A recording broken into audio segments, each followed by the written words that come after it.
This is the pipe out of the jet ski. XI 750 Super Sport. It's got a bad trim box. We're trying to get that. It's super expensive. But they, this whole area back in here was filled with exhaust junk. First it comes off the manifold into that. It's the manifold. And then goes into that. And then it goes down through here with this weird like water cooling journal deal. And it goes into there. And I'm taking this, what looks like half of an expansion chamber off to see what's in there. And if there's something in there, I'll gut it. But I do want to leave whatever water cooling stuff they got in there off. Hopefully it's not like a bunch of journal stuff in there too. Hopefully that's just a pipe that I'm seeing that goes straight down in there to let water spew out. But if it's a journal, I'm gonna have to try to keep that. So obviously what I thought was holding this on here is not. So I got it all off. Some of it was like attached to this part somehow, but there was no welds.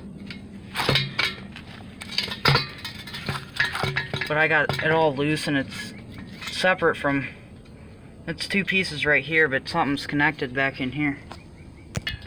Well, guys, believe it or not, we were already looking at an expansion chamber. It starts getting thinner as it goes back. Try to get the sunlight in there.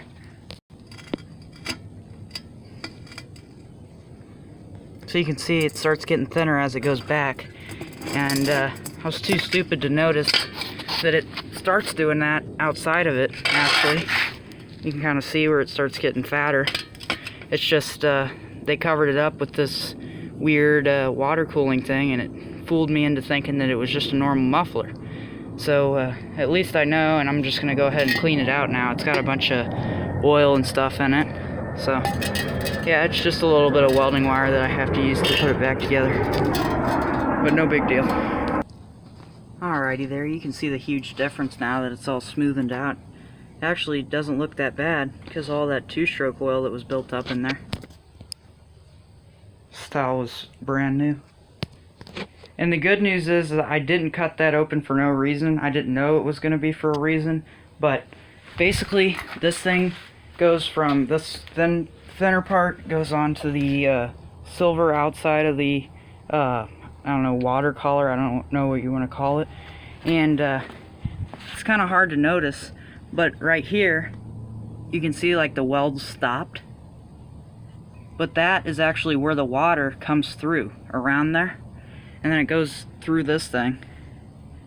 And makes its way into this delete, which is really what quiets it down. You can see it's full of water.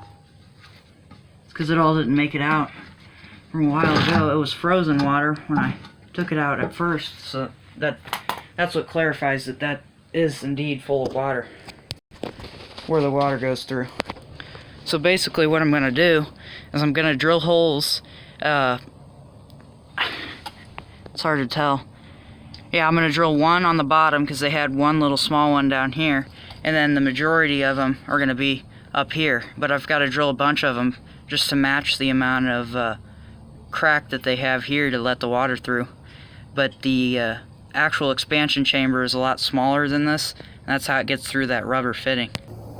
I thought about the holes a little bit, and I figured that I might as well just go about what they had before with a elongated hole. And then I put 2 blades, I don't know if you can see that on the air grinder here. I'm just going to cut inside of there in a few places. Alright, I got one done here. That's not widened out as much as I'd like it to be though. Alright, so I got the other one in there. Now I'm just going to bore them out a little bit with the die grinder. I got those all made out. Looks like it's going to flow really nice. I bent it up a little bit so it's a little easier for the water to get out. I also got a hole drilled down there. I didn't want to drill it too small and break my bit, but that's for winterizing. When this can is full of water, it can all get out into this pipe, and that's where it's going to be hard to seal this up properly. Here's a quick look at the manifold. Nice smooth turn. comes in from the engine right here. Turns really slick. The reason it's a manifold and not just headers is because you have to have cooling in this. Water's always flowing through here. So I got this all banged back together with the lead hammer. As good as I can get it. Now I'm going to start welding on it. Try to fill those too. I am going to try to get a rubber sleeve on there, but I want to get it as sealed as I can. I kind of been building metal up like a 3D printer with the welder. It doesn't look very good because there's a lot of splatter everywhere, but it's really hard to not burn through. And this is also getting pinched because of the heat, and it's cooling, and some of it's actually making its way through. You can see those little beads in there. It's actually burning all the way through. But it's just going to need a little bit of cleanup.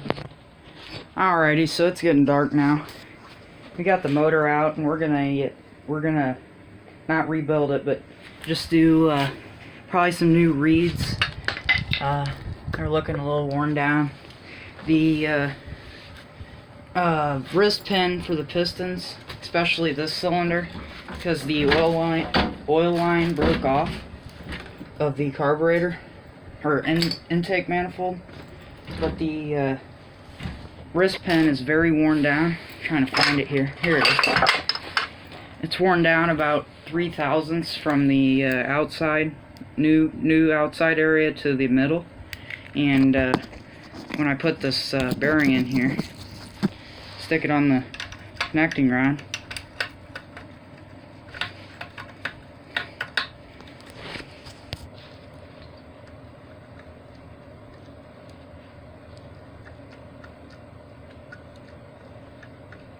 I don't know if you can see that. I don't know if I'm still enough.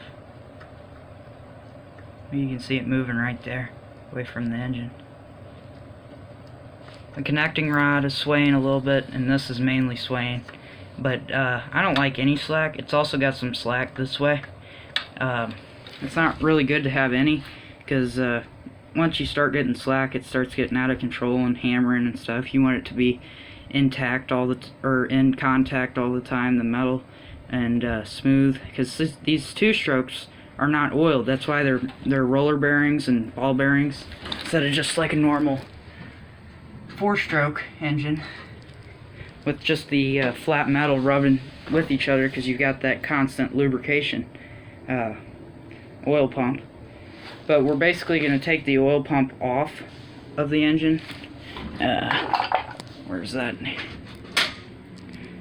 Just runs off of the, right here, runs off of the bolt that holds the flywheel on, and that'll get rid of that oiling system. We'll just mix the oil so it's constant.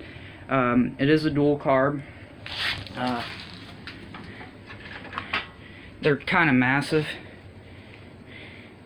and this is a 750, by the way. I checked, it's 80mm bore. It's barely worn down, it just needs to be recross-honed.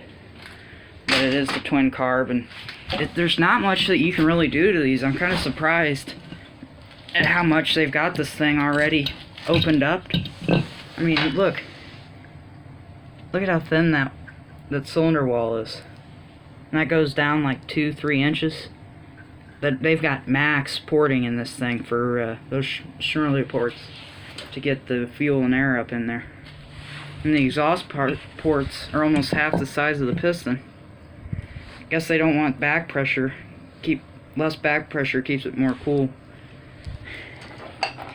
Head seems to be in pretty good shape, not warped or anything. I don't think this engine has been built. At first I thought it was, because I saw what looked like a JB Weld silicone on the head.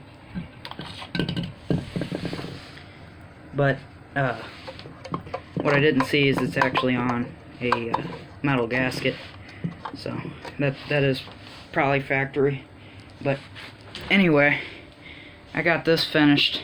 I got it all welded up, and I got my water holes, one down there, and then those in there, and now I'm gonna go leak test it and see what's up with that.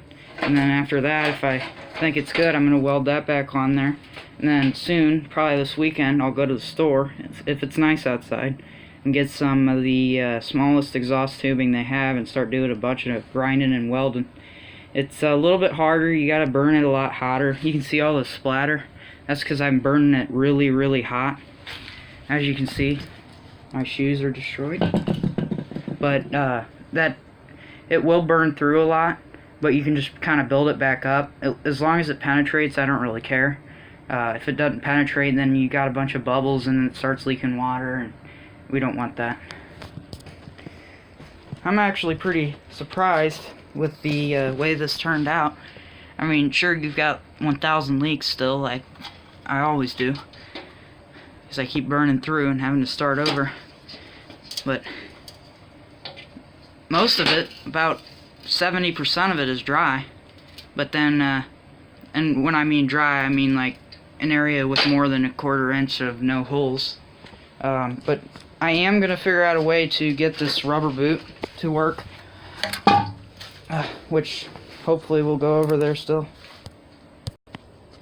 The status of that working looks pretty good. Got it on there.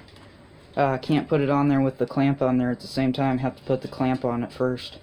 But it does extend out. So I'm going to have to get a smaller, or a hose clamp with more threads this way, because it's maxed. I'm sorry. Look at that. Silly me. But I'm just going to squeeze this down here all the way and see if it fits on there. And wow, I just reversed that. Look at how far that was sticking up. Wow, I probably reduced the circumference of that by like 5 inches at least. Wow. Probably about 4. The slack there. But that's on there pretty good. I just need to get this big black cornucopia of exhaust muffler welded on there. I'll probably do that tomorrow. Gonna take this weird sketchy net off, because that's just real nice for restricting your flow. But yeah, we've got an expansion chamber coming along here, and that'll probably seal up just fine. Just need to get I think I'm gonna heat this and smash it a little very carefully, so I can get a little bit more of a rounded edge there than a sharp turn. But I need to get some steel exhaust piping welded on. But thanks for watching. I'll show you when I get this thing working at the Lake of the Ozarks this summer. Bye.